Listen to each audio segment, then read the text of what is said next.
Customer. We are located, sir, sa PC Soyco Street, Tabuk, Mandawi. Across po sa Pacific Traders po. Pacific Traders. So, ulitin natin P. Suico Street. Ang barangay niyan ay Tabuk, Yes po, Tabuk, and Mandawi City. Yes po. Across ng Pacific Traders. Okay. So, paano kung naman kayo kukontakin? Halimbawa, kung tuwawid sila ng dagat, nasa may port na sila, dun sa Pantalan. Paano, ano yung possible na contact number na pwedeng tawagan sa inyo para ma-guide nyo sila? Or any contact information na pwede nyong ibigay? Telephone number kami, sir. Okay. 265-3187. So, yung telephone number ninyo ay 265-3187. Okay, so landline yan. Yes, sir. So, maliban doon, ano ang cellphone number na pwede? May cellphone number kami, sir. Sir, 977-851-4413. At mausta na among Viber nga number. Okay, so parehas lang pala yun, ano? Yes. So, yung cellphone number nyo na 0977-851-4413 ay parehas sa Viber po. Sa Viber. Magandang araw mga kasolar. So, muli tayo nagbabalik. Ang inyong kasolar, si Solarens. Nandito tayo ngayon sa Cebu City sa bilihan ng solar materials, solar products. Nandiyan ang mga solar panels, inverter, at mga batteries na pang solar, marami pang iba. Tingnan natin ang kanilang mga materials, Ayan. Marami silang mga stocks dito. Ano, babiyahin nyo yan? Tacloban. Biyahe ng Tacloban. Ayan, iba't ibang mga klase ng solar materials papunta ng Tacloban. So, isasakay lang ito sa barko. Shoutout pala kay Jeffrey Jimenez dyan. Antay mo ako dyan. Tacloban. Okay. Sige. So, ayan, sinasarado na. Papunta na sila doon. At iba-ibang mga tree na solar products, na solar panels ang nandito. May mga kanya-kanyang wattage yan. Pero mostly 550 watts ang available. Tingnan natin doon sa taas. So pag akyat natin, mayroong mga batteries, mga lithium batteries na nandito. Ayan, High-G 120, pang 12 volts. 12 volt system. Kasi 4 series yan. Meron ding mga panels na maliliit, yung pang 200 watts. Pang street lights lang to. Ayan, mga SFL 200 watts. Malakas na yan. Pero bago dyan, ay pakita muna natin yung mga inverters. Dito ang tambakan ng mga inverters. Merong hybrid off-grid, merong purely off-grid, at mga hybrid on-grid na inverters, at mga grid-tied inverters. So ito yung mga klase ng grid-tied inverters. Ayan, na magagamit mo lang during daytime. So, yun naman ang kaibahan. Pero, kung gusto mong almost zero, pwede naman, kaya lang, i-cover mo yung consumption mo during nighttime. So, ibig sabihin, kung may 10 kilowatts kang ginagamit during daytime, at saka meron kang additional na 10 kilowatts din during nighttime, pwedeng maging 20 kilowatts ang system mo na solar panels. And from there, pwede na tayong maglagay kung anong klaseng inverter ang pwede para doon sa napasok doon sa PV input power ng inverter. So ito, iba-ibang sizes ng inverter to, per kilowatts ang size niyan. So mayroong 8 kilowatts, ayan, GTI, ayan, 3.6 kilowatts na grid-tied pa rin ito mga ka-solar. Grid-tied inverter, DE, ayan, madali lang iset yan. Napaka user friendly at merong Wi-Fi monitoring yan. Ito. So pag ginamit mo yung Wi-Fi monitoring, kahit saan ka lugar mapunta ay makikita mo yung production yan, yung harvest at saka yung consumption. And kung ilan yung pwedeng kunin na power galing sa distribution utility. So ito naman yung mga klase ng 3-phase na hybrid on and off grid. So ibig sabihin, pag hybrid on and off grid ay merong battery yan. Pinapower ng battery kung halimbawa wala nang makuha na power from the sun at umabot ka na ng 5 o'clock or 6 o'clock, magte-take over yung battery para i-power up pa rin niya or i-supply niya yung kailangan mo sa loob ng bahay. So, pang 3-phase ito, kaya natin nasabing 3-phase dahil nakalagay dito, no, 3. So, EU, Europe at saka Australian settings. So, parehas tayo dyan, 220 volts. So, ito naman ay hybrid off-grid inverter. Ito, inverter pa rin. Mga off-grid inverter yan. So, ang dami lang stocks. And 6 kilowatts at saka ito ay 48 volts. Ayan.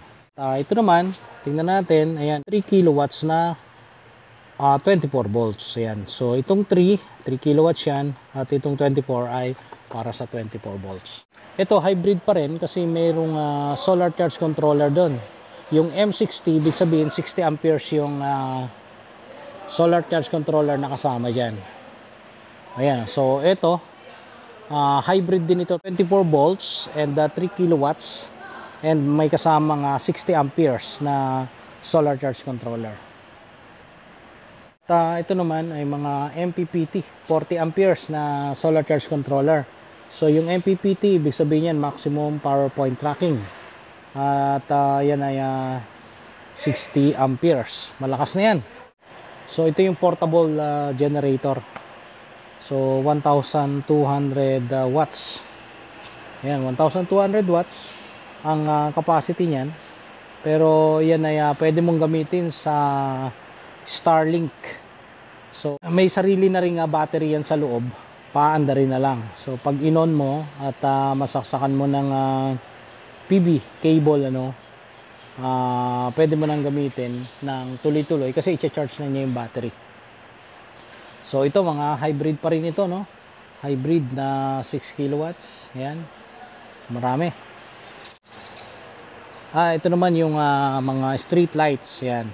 So, 300 watts street lights. 200 watts na street lights. Ayan. Meron din sila mga solar homes. 40 watts, na solar homes. Ito naman, 200 watts na solar homes.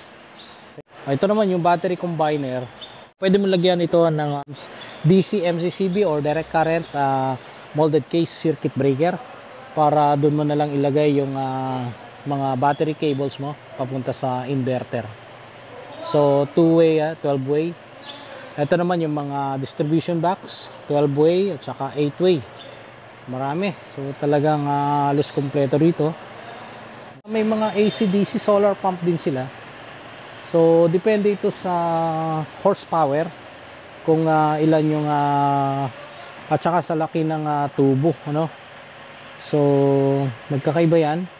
Merong size na ang diameter nasa 2 inches, 3 inches, 4 inches. Ganun, magkakaiba yan.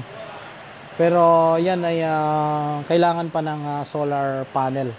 At meron ng control yan para mapaandar. So, ang controls niyan ay pwedeng hybrid. Pwedeng pumasok ang AC, pwede rin pumasok ang DC na supply galing sa solar panel. O ito naman yung mga aircon, air condition units. Ayan, DEYE ang brand. At pwedeng lagyan diretso ng solar panels yan. Ayan, mga yan. So ito, indoor unit. Ayan, yung outdoor unit. Ayun, andyan yung condenser. At merong connection yan ng solar panel na sa loob. So gusto nyo mag-DIY, may mga maliliit dito. So yung mga batteries nga na sinabi ko kanina, bukod doon sa mga solar pump, merong mga BRLA batteries dito, bukod pa rin sa mga lithium iron phosphate batteries or yung LiPo4, ay ito available din sa kanila ang solar homes na 12 volts 100 ampere hours na battery, lead acid. Yan. At may ibang mga batteries din na iba yung capacity, kasi pag yung ampere hours ang pinag-uusapan, kagaya nito, nasa 50 ampere hours yan, yung 50 AH, yan yung capacity na sinasabi. Meron ding pang e-bike na battery, ayan, 35 ampere hours lang yan. At ito naman, para sa solar pa rin yan, mas mataas ito kaysa dun sa pang 12 volts kanina. So ang 12 volts pwedeng maging ang capacity niya ay 200 ampere hours. Or kung gusto mo naman, dalawang pirasong 100 ampere hours na battery, pwede mong i-parallel yon kung 12 volts ang system mo. Pero kung gusto mong gawing 24 volts, isi-series mo lang yung dalawang 100 ampere hours. At same lang yun na 100 ampere hours ang result. At dito, mga PB cable, various sizes. Merong 2 mm squared, merong 4 mm squared, at merong 6 mm squared. Ayan. So, ito naman, mas mataas yung battery capacity. Nasa 250 ampere hours. Pero ganun pa rin, 12 volts pa rin yung system. Kasi kung gagawa ka ng 48 volts, madali lang naman. Kakailanganin mo lang na 4 na piraso nito. At ang gagawin mo dyan ay isi-series mo lang yung 4 na piraso na yun para makabuo ka ng 48 volts. Kasi ang voltage natin pag naka-series ay tumataas ang voltage, no? Pero kung naka-parallel, nag-i-stay yung voltage mo at yung amperahe mo naman ang tumataas kung yun ay nakaparallel. So, ibig sabihin, kung nakadalawang 12 volts na 250 at parallel ang connection mo, magiging 500 ampere hours ang total capacity ng battery mo. Pero kung ikaw naman ay gagawa ng 24 volts at isi-series mo yung dalawang piraso, magi-stay na magiging 250 ampere hours ang yung battery, pero magiging 24 volt system na yung voltage mo na para dyan. So, ganun yun. Yun yung principle na talagang very basic, ano, na yung series and parallel connection. So, marami pa mga accessories dito. Ayan, mga L-foot or L-fit. Siyempre, pag marami, ayan, mga end clamp, mid clamps. Ayan. So, halos katumbas ito ng mga yung stocks nito parang sa Quezon City na rin sa main office dahil sa dami. Yung mga 2.4 na size ng kanilang railings, aluminum rails. Aluminum rail, ano? So, pwede ang dalawang piraso diyan na 500 watts or 550 watts. So, pasok dun sa dalawa pag naka-portrait. Pasok yung dalawang piraso na 500 or 550 watts. Para sa mounting yan. Okay. At ito yung mga malalaking batteries. Mga 280 ampere hours. Ito. So, ang brand nito ay Hi-G. Ayan, malaki itong mga battery na ito. Malalakas. Pero ito na yung mga lithium iron phosphate. Ayan.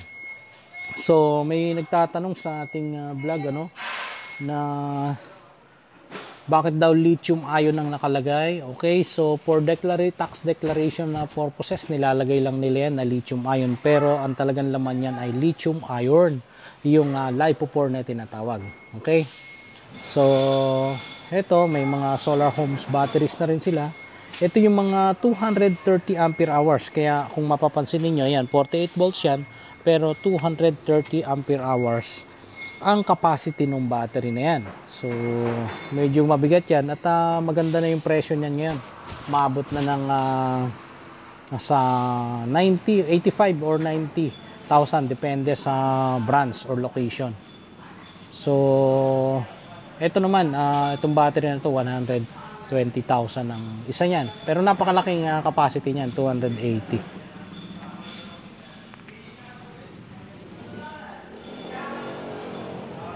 So, ito mga PV module, mga Vertex na solar panels. Ayan. Ito, 500 watts ito. Ayan. Pwedeng maka-harvest dito sa ilalim, sa backsheet, at saka dito sa ibabaw. Ayan. So, kaya sinabing bifacial, dalawang mukha. At yung dalawang mukha na yan ay dalawang beses din mag-harvest. Kaya lang, nasa 5 to 10% lang ang na-harvest yan.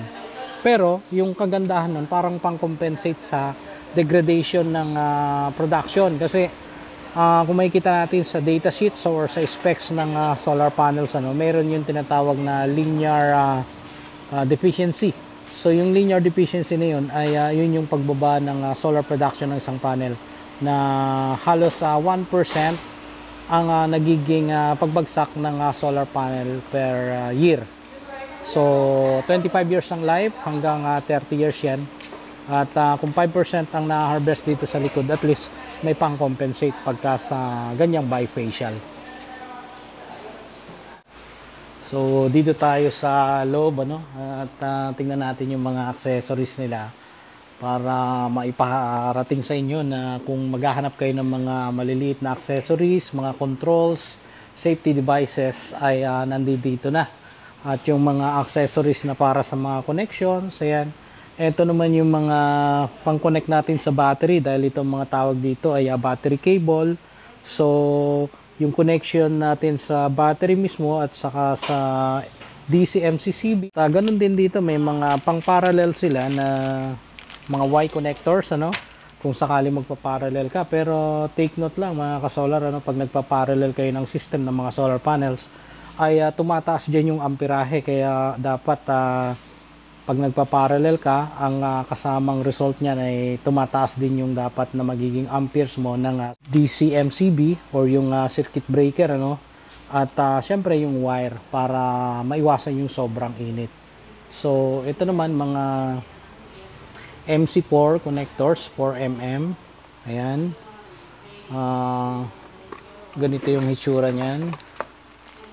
So kailangan may special crimping tools ka para dito.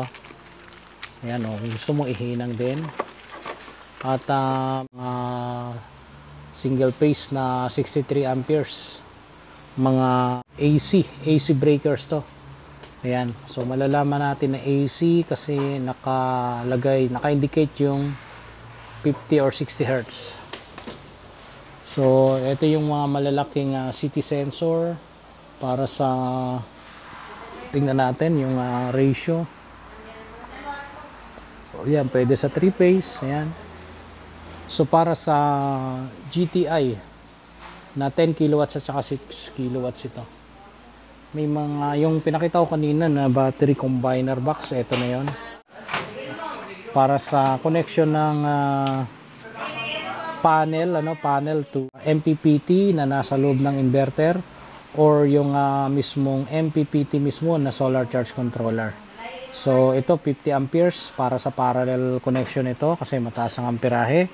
Dahil kung naka-series connection lang ang yung mga solar panels ay mababa lang yung nagiging amperahe ng breaker kasi hindi naman tumataas ang amperahe pag naka-series connection ng mga solar panels. At ito malalaking mga MCB ito. So 80 amperes pero DC pa rin kasi 250 volts ang kaya nito. Mataas. Mga pang 80 amperes.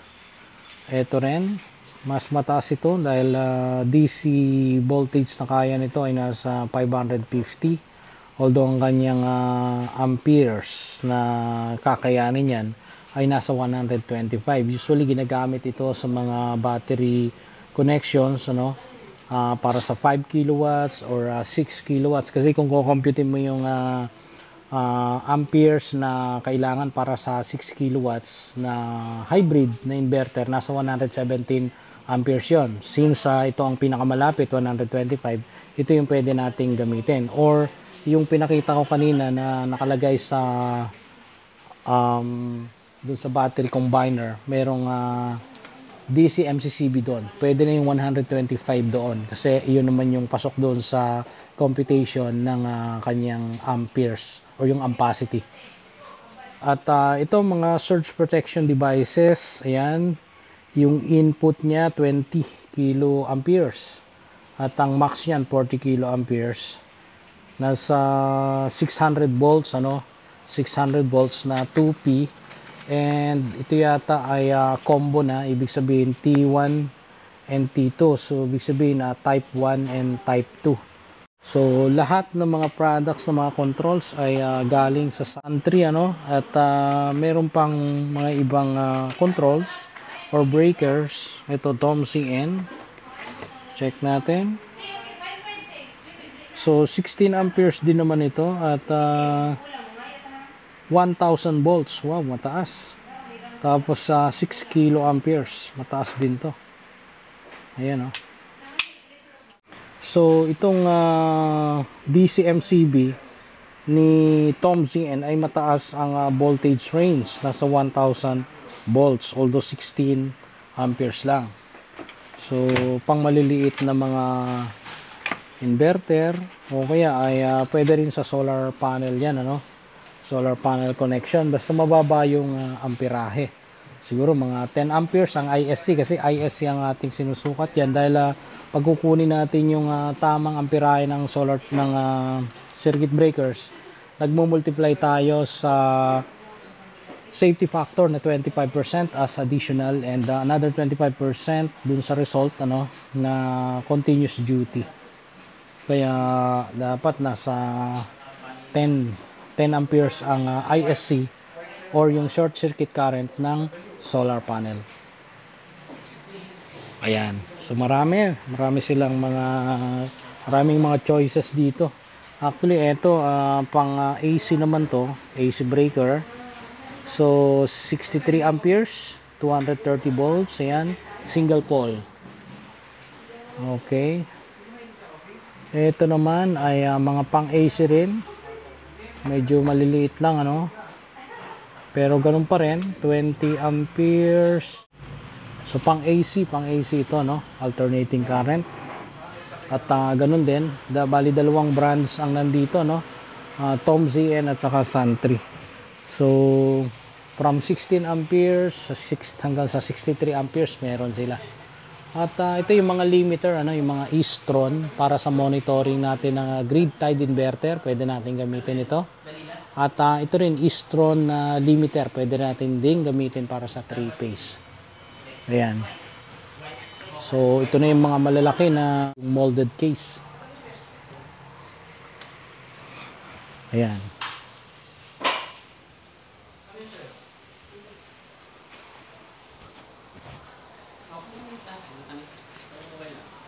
So kung naghahanap pa kayo ng mga battery cable, ayan, kumpleto sila rito. Ang pinakamalaki nila ay 35 mm squared.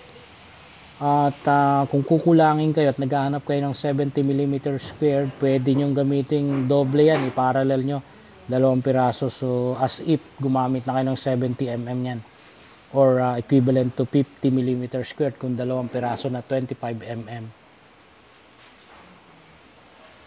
At sa ngayon, meron tayong ginagamit na sa mga DEA inverters, may ginagamit tayong magnetic ring. Pwede nating gawin yun, ano, para yung sa choke point na sinasabi ay ma-prevent. So, eto yan.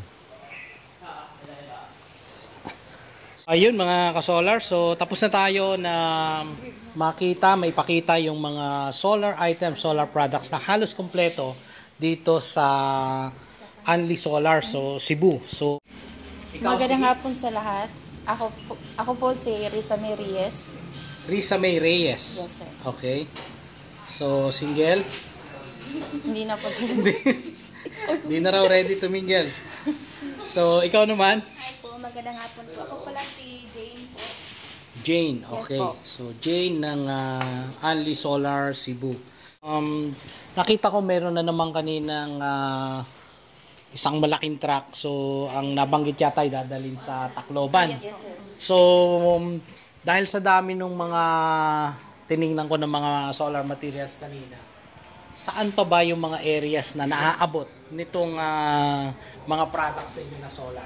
Mostly po, sir, sa Bohol, Dumaguete, Siquijor po, at saka Cebu Province po. So Bohol, Dumaguete, Yes, sir. Siquijor. Siquijor at Cebu saka Province. Cebu Province.